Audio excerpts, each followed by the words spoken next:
Hi, this is Irv Shapiro with Make with Tech. One of the challenges of being a hobbyist, of being a maker, creating things at home, where you don't have a dedicated office in an industrial setting, is that many of the processes we use create smoke and fumes. So today, whether you're using a 3D printer, or a laser engraver, or even just a soldering iron, maybe to make stained glass windows or work with electronics, we're going to talk about a very interesting way to minimize the amount of fumes and smoke in your workplace without resorting to going out to the backyard every time you want to use your fancy desktop creative tools. So stay tuned and let's learn something together.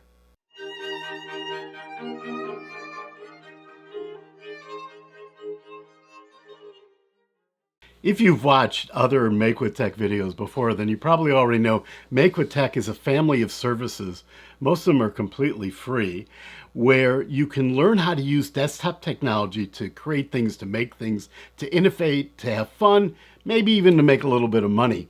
And the Make with Tech family consists of this YouTube channel, a website at makewithtech.com, a discussion forum where you can share with thousands of other people your ideas, ask questions at forum.makewithtech.com, and a site where you can create custom models for 3D printing, for laser printing in the future, for cry-cut machines at models.makewithtech.com. Now, before I get started, let me share with you that Comgrow sent me this smoke absorber and an enclosure for a laser cutter, laser engraver at no cost in order for me to do this review of those products. So the first thing I want to talk about is how you measure these types of things. Well, I have a little device. Now, when I've used this device before, I've been told that it's probably not very accurate, so I'm going to assume it's not accurate. But I can use it to get a relative sense of where we're at now and where we will be. So the first number on here is a number for HCHO. What is HCHO? Well, it's basically formaldehyde. What is formaldehyde? Well, it's stuff that's bad for you. It's generally the stuff you smell when you open a can of paint or a glue or maybe a glue stick or you burn some plastic. It's a type of volatile organic compound. Those are generally not good for you, but it's a particular type that's very, very bad. There are general government standards. Now, they vary country to country. I believe these are the U.S. standards. They say that formaldehyde or HCHO should be below 0.08 milligrams. In a home environment, in an industrial environment, they let it go a little higher to 0.1 milligram. So right now, I'm at 0.021. So at about 20% or so of the home standard. So my lab right here is considered safe. Now let's talk about actual particles in the air, particulate matter, and there are two measurements on this meter, and these are very common. PM10 for particles that are 10 microns in diameter or larger, and PM 2.5, particles that are 2.5 microns in diameter or larger. The U.S. government standard for a safe work environment is that on average, over a 24-hour period, there are less than 35 micrograms per cubic meter of air of particulate matter. There's one type of device I've been testing recently. I did one video on this, and that's a laser cutter engraver. They produce an enormous amount of smoke. So I ended up doing most of my testing in my garage. And I wanted to be able to use that here in the lab. So that led to me looking for a solution. And the folks at Comgrow, they have a device which they call a smoke absorber. Now, I could take and put a tent, I could enclose my 3D printers or my laser engravers, and I could take a pipe and put a exhaust fan on it and poke it out that hole in the wall. But that would limit where I could use this particular device. So this is an interesting little machine. And this is a machine that sucks in the smoke, the fumes, from something you're using and absorbs them.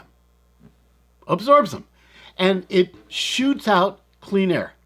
How does it do that? Well, the same way you have a filter in an aquarium that filters water, you can have a filter that filters air. So let's look at this device. First of all, this device is very basic. It's relatively heavy, but there's not even any label on the bottom or anything saying any standards or anything. There is a Comgrow label on the front. There is an indicator for the speed of the motor. They do ship it with a brochure and a user's guide. And in this user guide, they indicate that they will filter out 0.3 microns particles at 99%. Let's figure out how that works. Well, if you open this up, you'll see inside is this filter. But this filter is actually 3 filters. First, on top is something that looks like the filter you might see in your air conditioner in your furnace. It's sort of a basic filter that is designed to get rid of big particles. So big particles don't mess up the rest of this filter, and you can take this out and vacuum it off, clean it off. This is probably easily replaced. Then next, inside, is a HEPA-style filter. You also might see these in your furnaces. These are designed to handle particles that are much smaller. But really the magic is on the bottom, and that's a carbon filter. So this 3-layer filtration is a consumable. This you're supposed to replace like once a month. This middle one once every 3 months, and the carbon on the bottom every 6 months. Now that leads to one of the challenges.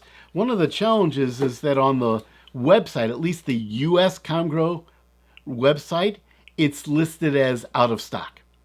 It is listed on the China website, but the shipping price is as much money as the replacement filters. So this may be a standard size. I haven't looked around yet, but that could be a challenge over time. So when we put this back together and we clamp it shut, we can turn it on, and there's a vent out the back, so there's air coming out here. This feels like a vacuum cleaner. It's got some pretty good suction here, as you can see here. And there is a control on the front where you can control the fan. Now, I've played with that a lot.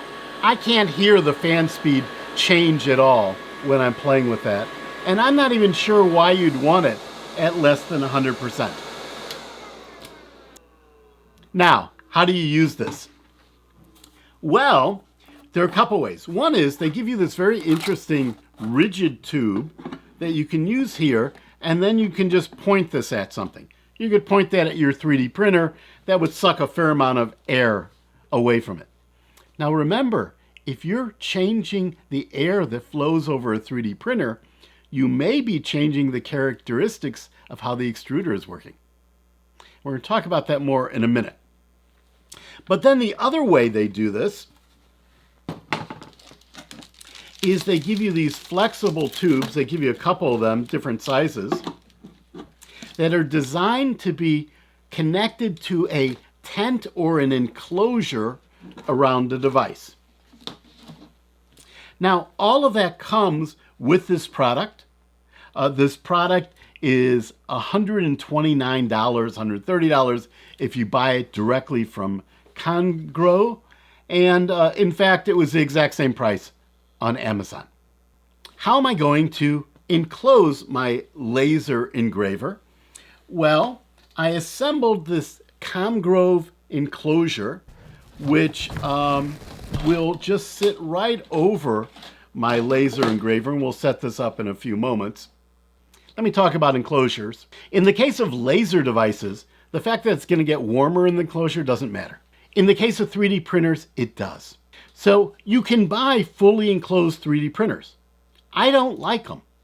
And the reason is the temperature gets too hot inside, and if you're printing with PLA that has a glass transition temperature, that means the temperature at which the material gets pliable, sort of like putty, of about 70 degrees Celsius, which is relatively low, then your enclosure might get too warm. Well, why would it get warmer in the enclosure? It's not just the temperature from the nozzle. Well, we have a print bed in there that's heated. It might be set at 50, 60, 70, 90 C. That's just a heater warming up the environment. So if you have a print bed set at 70 C, over time that tent, that enclosure, is going to get to 70 C, which is why most fully enclosed 3D printers that don't have good fans built in to ensure there's airflow through the tent, through the enclosure, tell you to open the doors when you're printing PLA. Okay, I'm going to go off camera for a minute. I'm going to set up a laser cutter in this enclosure. I'm going to try to position myself so that you can see everything. And then we'll see if this works to keep the smoke out of the Make with Tech lab. Well, like many things, that took a bit longer than I expected. Oh, let me get this mask off, and we'll talk about this mask in a minute.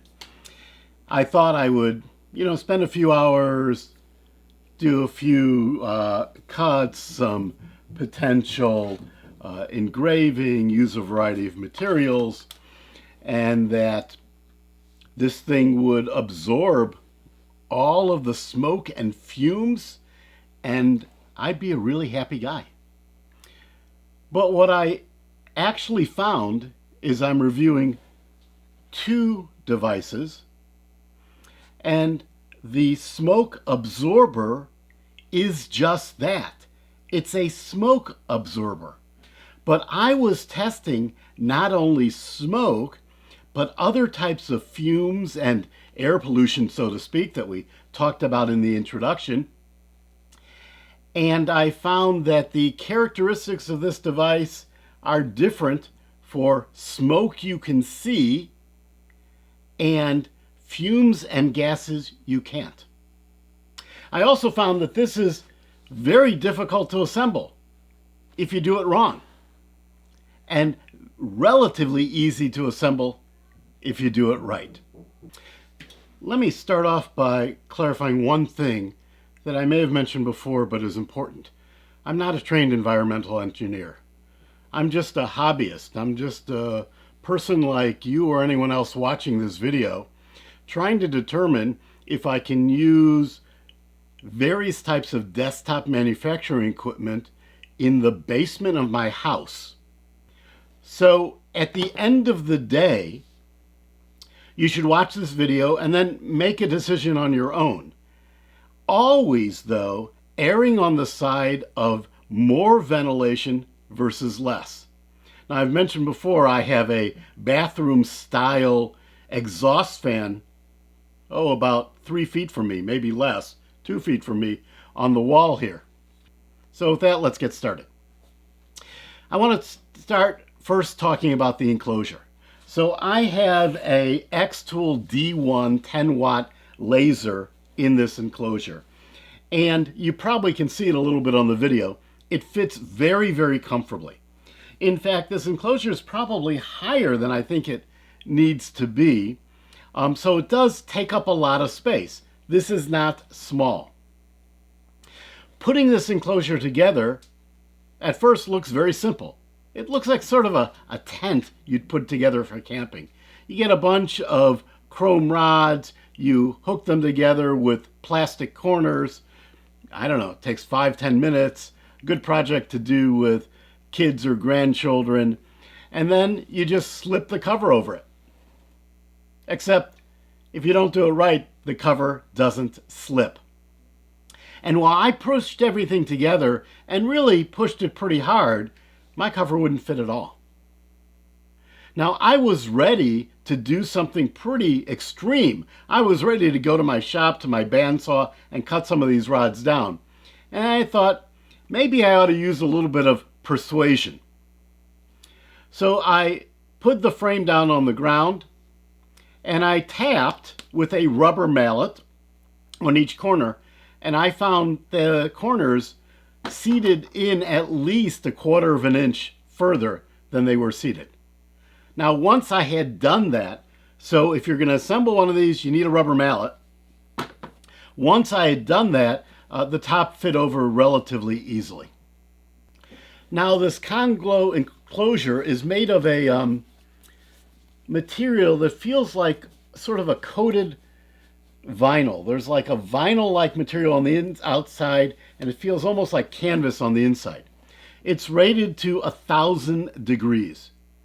So theoretically, if your laser or your 3D printer was to start on fire, this would help, not eliminate, but help mitigate some of the damage. It has a hose adapter on the side that you have to assemble.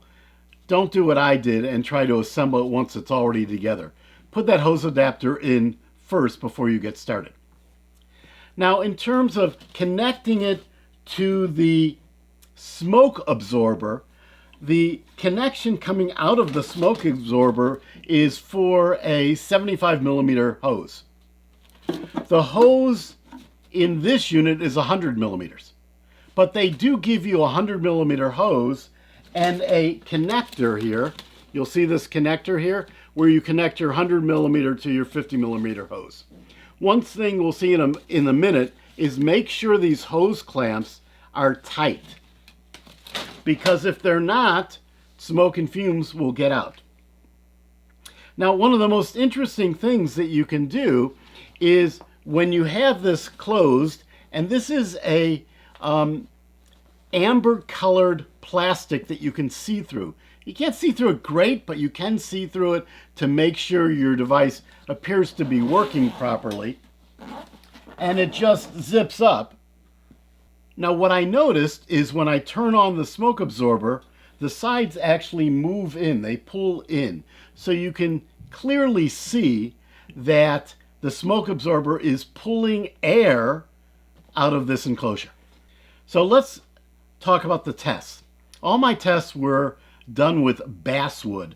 Basswood is a relatively soft wood that's used a lot in the hobbyist industry. This is 3mm basswood. This is 1.5mm basswood.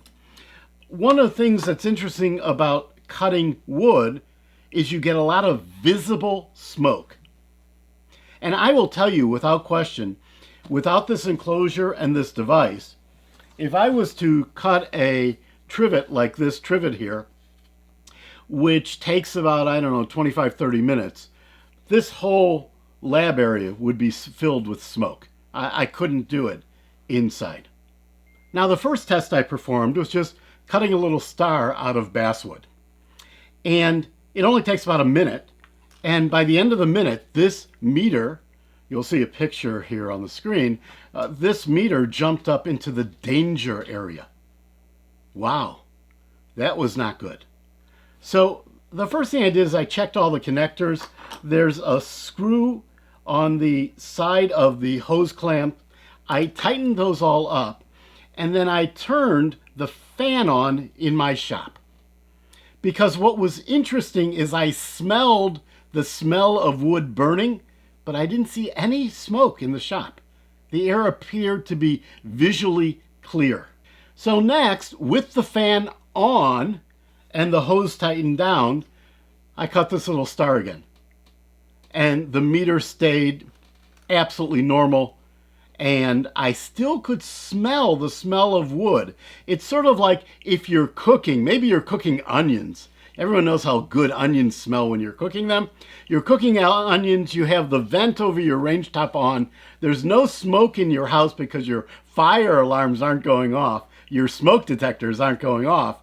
But you still can smell the onions. That's how this was. I still could smell that distinctive smell of wood burning, but I didn't see any smoke, and the meter said everything was great.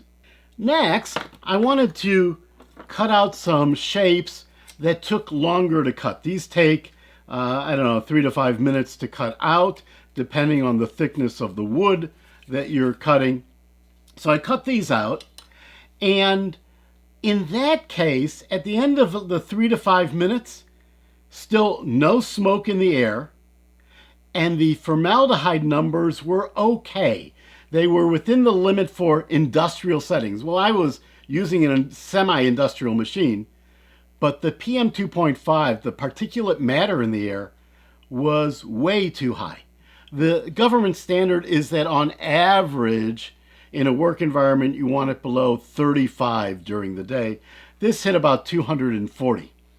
Next, I decided to do something that would generate a lot of smoke. So I cut this out of 3mm basswood. It takes more energy, it generates more smoke, more material. It takes about 30 minutes. This is a beautiful trivet that you could use by just putting some cork buttons on the bottom. And I found that this was a problem. So let's look at the numbers.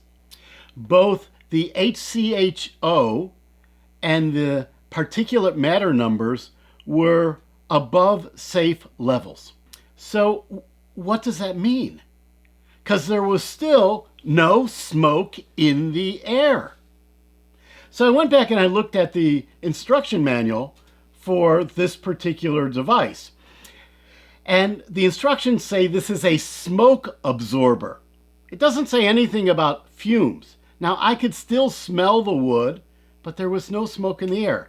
I could actually use this laser engraver in this enclosure with the smoke absorber and not smoke up my basement or my house for that matter. And when I turned this off, when it completed a cut, the exhaust fan actually cleared the air in a matter of about, 30 to 60 seconds. Now, when you walk down into the basement lab, it still smells like wood was burnt there, but the air is completely clean and the meter indicates it's completely safe. So what was I going to do? Is this going to solve my problem, or am I back in my backyard or my garage anytime I want to use one of these lasers? Well, because of COVID, we know a lot about masks nowadays. And I had some KN95 masks in the house. Now, KN95 means that this mask should protect you from 95% of 3 micron particles, not 95% of 2.5, but 95% of 3. But I thought, maybe this would be helpful. So I tried another experiment. I literally took, and I'll show you a picture, and I rubber band a single layer of this mask around the sensor area of the meter. Now I put it on with a rubber band because that's sort of like the way we wear masks around our ears. I didn't make it really, really tight, just sort of about as tight as you'd wear a mask. And then I cut out a smaller version of the trivet, but this still runs for about 3-4 minutes, and I know for a fact that something of this length would cause an air problem. And I did a cut. And you can see the results here. On the left side is the meter when it was covered with the mask material. Then I took off the mask material to see if it made a difference, and the numbers shot up. So what I found is the following. This enclosure contains smoke, and it appears fumes very well. This smoke absorber absorbs visible smoke in the PM10 range, but it does not absorb all of the fumes and small particulate matter that could be dangerous for you. Now for me, I'm going to continue to use this laser inside with this setup. I may experiment with running this hose right to my exhaust fan and 3D printing some type of accommodation for that. But even with this setup, I'm comfortable if I'm wearing a mask. So this is going to be how I use my laser engraver. I'm going to ask other people not to come downstairs into my lab if I'm using it unless they're wearing a mask. Then I'm going to wait a couple minutes with my exhaust fan on before other people come down to the lab. So thanks for watching. I hope you learned something. Please subscribe to the channel, click on the bell, share it with your friends, and let's continue to learn things together.